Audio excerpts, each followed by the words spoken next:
Good morning. Welcome to the Unitarian Universalist Church of Birmingham and the year 2021. Today we celebrate Epiphany, that ancient story where the wise astrologers arrived to visit the baby Jesus, an ancient story of welcome and inclusion. And in that frame of mind, we welcome to our pulpit today Christopher J. Kost, a technology entrepreneur, member of the LGBTQ community, and a personal friend of mine for over 2 decades.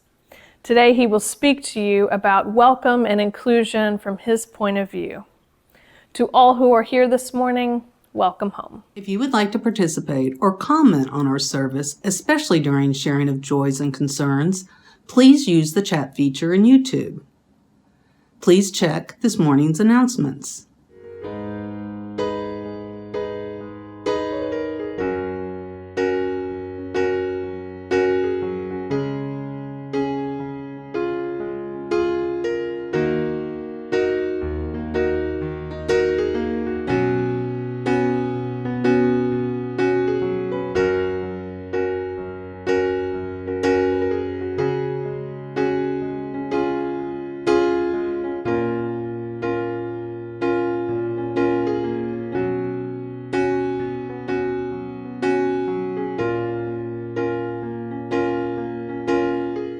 The prelude prepares us for worship.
Today's chalice lighting was written by UUCB member Deborah Burrell. Fire consumes and casts a bright light.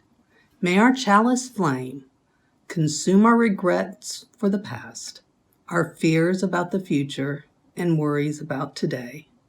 May it light for us a path of joy and peace.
Royal beauty bright, westward leading.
Good morning.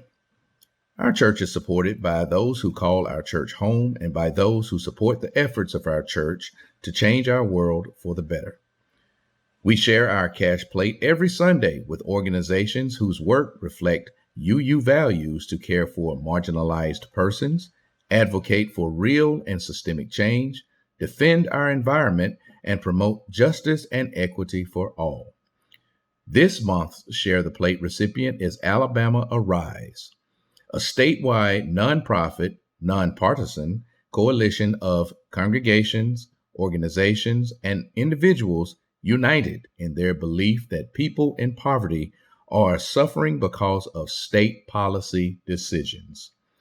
Through Arise, groups and individuals join together to promote policies to improve the lives of Alabamians with low incomes. Arise provides a structure in which Alabamians can engage in public debates to promote the common good. During this time of social distancing and online worship, please know that church expenses continue.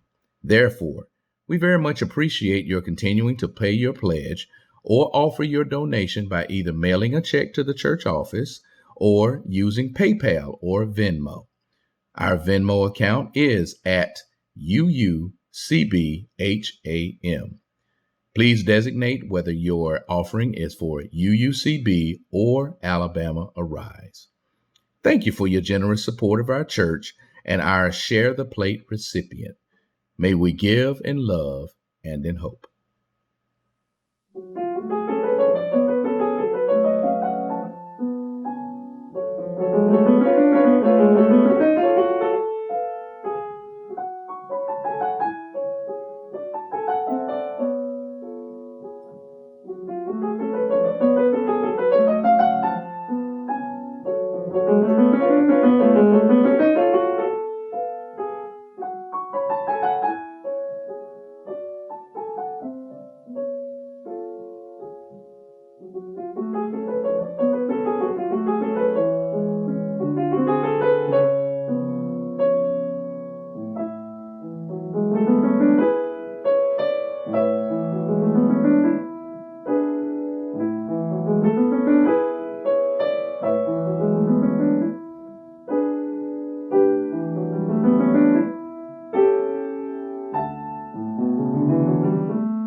Today, as part of our meditative time, I invite you to lift up those in our community who are grieving or going through a rough time.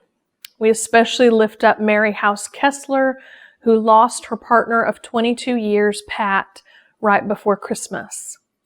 We also lift up Deborah Burrell, who lost her mother shortly before that.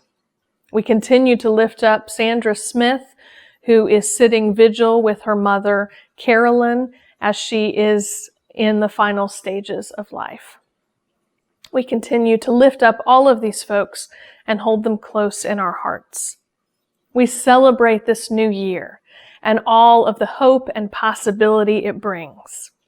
We invite you now, using the chat feature in YouTube, by speaking it aloud or by hearing it on your heart. Share with us what is on your heart today.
Please join me in a spoken meditation followed by a moment of silence. Today's spoken meditation was written by Tess Bomberger. Something has changed in me this winter. In the past, I've focused on how long winter is, how miserable I find it, and how it seems so interminable. This winter, I find myself thinking instead that every day, every hour, every minute brings us just that much closer to spring. We all experience wintry times when things seem harsh and frozen or muffled by layered shrouds of snow. It is helpful to remember that each day dawns bleakly. Each night that wraps its cold cloak around our hearts brings us closer to that time of warm and vibrant sun. It is perhaps helpful to consider that turning towards spring is an active thing. The earth, which seems so stable, in fact, flies quickly through space on its path that tilts us ever toward the source. So too, each memory we lay to rest, each truth in ourselves that we encounter and accept, each wrong act that we forgive, ushers us on toward our renewal.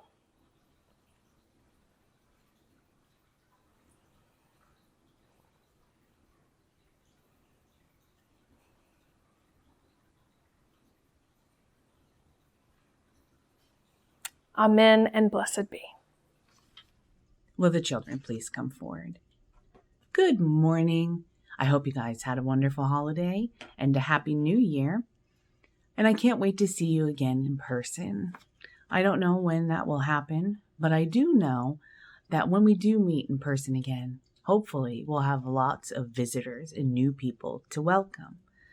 And a couple of weeks ago in religious education, we talked about welcoming new people and some ways that we could do that. Smiling, saying hi, introducing yourself. And today I'm going to share with you a little book called Ways to Welcome by Linda Ashman, pictures by Joey Cho. Waves and shakes and warm hellos, eye to eye and nose to nose.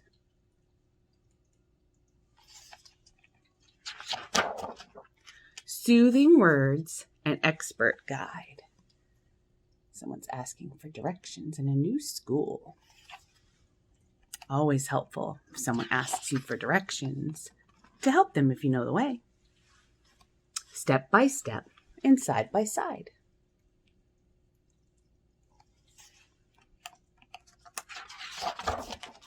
Cheery classroom, friendly grin, good to meet you. Come on in. So whenever we see someone new in any of our classrooms, whether it's in religious education or in school, should always welcome them. Always say it's nice to see them. Helping hands, a rescued hat, cups of tea, and a lively chat.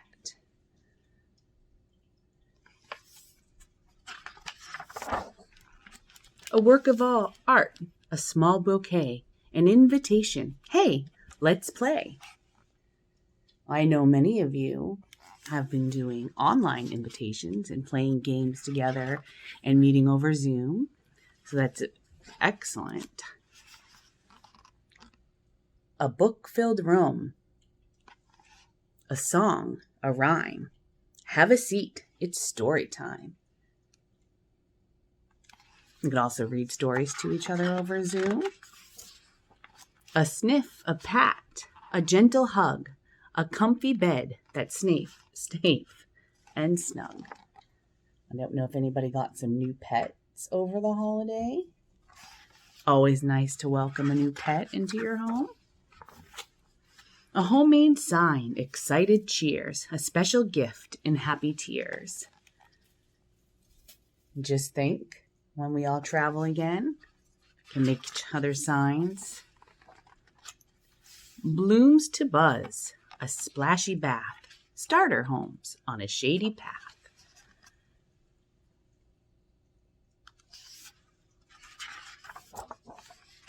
Shelter from the rain and heat, garden treasures, tart and sweet.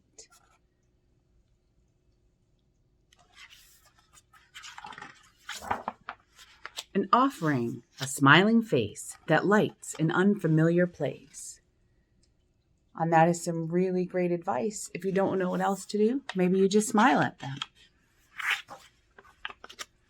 A welcome can be warm or cold, shy and quiet, big and bold.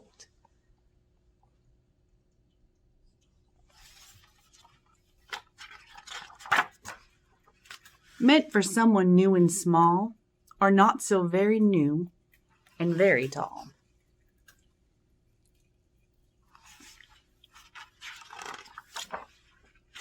It sends a message loud and clear. Everyone getting together, welcoming new people into the neighborhood or into school, into religious education. Hello, friend. I'm glad you're here.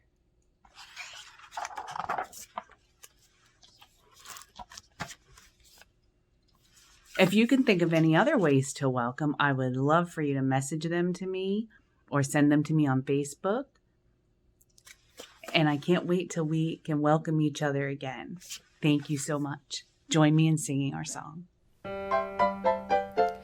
One, each person is worthwhile. Two, be kind in all you do. Three, we help each other learn. Four, and search for what is true. Five, all people get a vote. Six, build a just and peaceful world. Seven, we take care of the earth. That will bring us back to me and you too. Good morning and Happy New Year, UUC of Birmingham. I am very honored and pleased to be here with you all and to discuss empathy and welcoming. When I discussed the speech with Reverend Conradi, she told me those were her two primary objectives a member of the LGBTQ community should express to her congregation. You guys are a very welcoming congregation from what I see on the website and from what I've learned in talking to Reverend Conradi. And empathy is something you guys are already familiar with as well. And we spent a lot of time talking about empathy and seeing empathy and feeling empathetic in 2020. But there's a way we can think about empathy that maybe makes a change to the way we create an environment of belonging and welcoming. So I'll tell you a story in a little bit that needs a little frame of reference now. And I'm going to give you two frames of reference. The first, I want you to think about this. If instead of listening to today's services via electronic means, and we were still going into the church building and sitting in the pews, how would you decide where you're going to sit, who you're going to sit next to, who you're going to not sit next to? What process of elimination do you go through in your mind as you're deciding where you're going to sit? In the front, the back, some in the middle, over on the side, away from that group of people, nearer to your friends, your family? We don't usually think about it on that depth, but we still do think about it. And I want you to consciously think about it today as I'm talking to you. How do you decide whom in your church you're going to sit next to or not? I also want to give you a metaphor. Now, I've been bullied quite a bit in my life and I've had some injuries, but I was never in a position that I couldn't tell my parents. But I want you to pretend that you come from a family where you cannot let your parents know. If mom finds out you were in a schoolyard fight, there would be consequences. If dad found out you were in a fight, he'd be so disappointed. There would be consequences. So you don't tell them that this morning you were in a major schoolyard fight and you got a bad bruise right here underneath your arm. Because the consequences, you think, could be too severe and you'd rather just suffer through that pain. I mean, after all, it's only 2 or 3 days, right? But let's pretend that it's a lifelong injury and it's never going away. Just pretend. Mom comes in, she gives you a huge squeeze, but you can't show that that just hurt your bruise. Because if you show it, Mom's going to know something's wrong, something's not right. Dad comes in at the dinner table, he pats you on the back.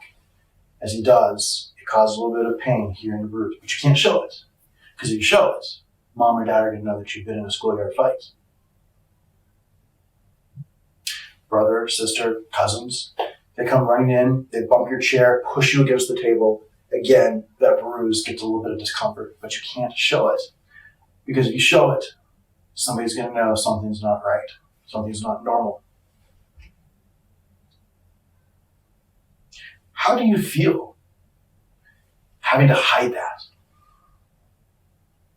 And imagine again, this is a lifelong injury. Sure, typically a bruise can recover in 2 or 3 days, but pretend this is a lifelong injury. How do you feel having to hide that every time somebody bumps you on the street, every time somebody in your family disrupts where you're sitting at the dinner table, every time Mom wants to give you a hug goodbye on your way out the door, every time Dad wants to pat you on the back as a greeting, every time your grandmother or your grandfather come in and say, you have to hide it. You cannot show it. How would you feel? I mean, every member of the LGBT communities had to face that conversation at some point. I had the luxury of just not caring, ever, what somebody thought. But that's not the case for most. And there are many members of the LGBT community, 60, 70, 80 years old, that even today do not feel comfortable expressing their full identity, being out to their family, to their friends, to their coworkers, to their fellow congregants at church. Why? Well, because for so many of us, such as my boyfriend, who's still out and not out, and he is devastatedly concerned that if somebody at work found out, it could have a significant impact on what the managers think about him. Even in a company, forward thinking and saying, oh yeah, we have a policy to protect you.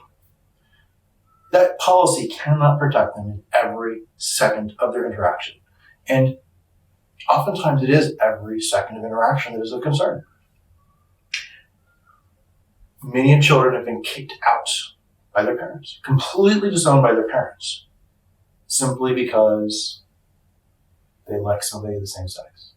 Or because they didn't feel like the body they were born into was the right body for them, and they're expressing themselves as the way they do feel. So the body may look male, but the person's soul and spirit is purely female. We cannot relate directly to what it's like for that person. That's why I'm trying to give you a metaphor to think about. So you have to go through life with this bruise that every time somebody bumps you, it hurts. And if you were to show that discomfort, somebody around you might know and discover you were in a fight and you don't get something of importance to you. You don't get your family's love. You don't get that promotion. You don't get that pay raise. You don't get to participate in the service for your spirit's success and joining in the afterlife. Each person's desperate clasp to protecting what they deserve and what they desire is in direct competition with protecting their identity, but still trying to find a way to be true to themselves that they can live with. So I got a story for you. It's not my story, but I met a wonderful woman named Mary Ann Horton. Now, most of us probably don't know who she is. I even didn't know who she was until about a year ago. But we benefit from her every day. If you've ever sent an email that has an attachment, you can thank Mary Ann Horton because she contributed to that technology. She designed and built one of the most significant pieces of software necessary for attachments to work. Without her work, there would be no attachments in email messages. Oh, sure, we could still send a text message. But we wouldn't be able to attach that PDF file to our customer. We wouldn't be able to attach that picture to our family member. We wouldn't be able to attach the copy of the deed that we need to go to the bank. We wouldn't be able to do these things without Mary Ann Horton. How many of you use the internet every day? You go to .com, .org, maybe you even own a domain name. Mary Ann Horton and a small team of members designed the technology, built the systems, and purchased the very first .coms on this new network that they built, creating what we consider the World Wide Web. You can thank Mary Ann Horton for that. Mary Ann Horton is a transgender individual. She transitioned from male to female after she did all those things. Now, again, think about that. Mary Ann Horton is having to go through life hiding this bruise that every time somebody looks at her, she's concerned. Do they know that I'm bruised? Every time somebody bumps into her, oh my gosh, am I bruised? Do they feel it? Do I feel it? Am I going to show that I feel it?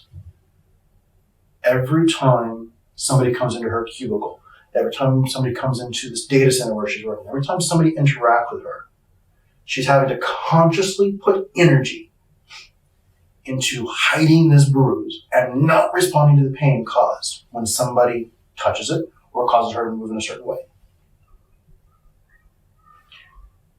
Every ounce of energy she put into hiding the fact that she was, in fact, a woman instead of the male that she was born as biologically, physically. Every second of energy she spent on that was an energy taken away from her investing in her creativity, her innovation, and her intuitiveness to create technology solutions that benefit us every day. Think about that again. She designed so many technologies for us, not the least of which I've already mentioned is email attachments and top-level domains, .com, .net, .org, for us to be able to use the World Wide Web. That's what we did get from her while she was hiding this bruise her entire life. What did you give up? What did you not deliver when you were hiding at the dinner table? The fact that dad's shoulder applause and mom's hug and your siblings bumping the chairs was causing you pain, but you didn't want mom and dad to find out for fear of the consequences. The energy you spent on that, what did that prevent you from being able to accomplish in those moments? It's the same with Mary Ann Horton. What did the world not get because Mary Ann Horton was not allowed to be herself for too long? We each have our own story. We each have ways we can relate to things. And this is not going to resonate and connect with everybody. It doesn't have to. It has to connect with somebody that it can then go to the next person. Because that's what this is. This is my way of communicating to you. Take my stone's ripples in the lake and make my ripples go further with your own stone. Throw the next stone and keep the story alive. Keep telling the story and keep thinking about what might that person next to me be feeling. Maybe you're traveling this holiday and you're in a hotel room. What about those people walking down the hallway or in the elevator? You guys are behind masks, protecting yourselves from the virus. But what might they be hiding from you so that you, in society, will accept them and allow them to go about their daily life without criticism or judgment? Thank you. Please join us in our closing hymn found in your order of service.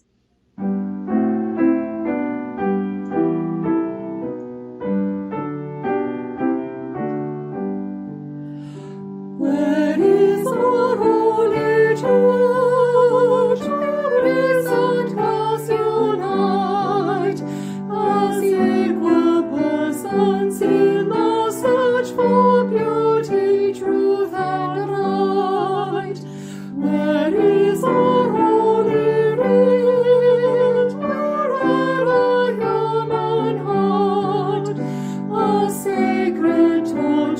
truth as lit by inspiration taught. Where is our Holy One? The mighty host respond. The people rise in every land to break the captive's bond. Where is our Holy Land? Within the human soul. Wherever free minds truly seek with character the goal. Where is our paradise? An aspiration's sight, wherein we hope to see arise 10,000 years of right. When we take fire from our chalice, it doesn't become less, it becomes more. And so we extinguish our chalice, but we take its light and warmth with us, multiplying their power by all of our lives and sharing it with the world.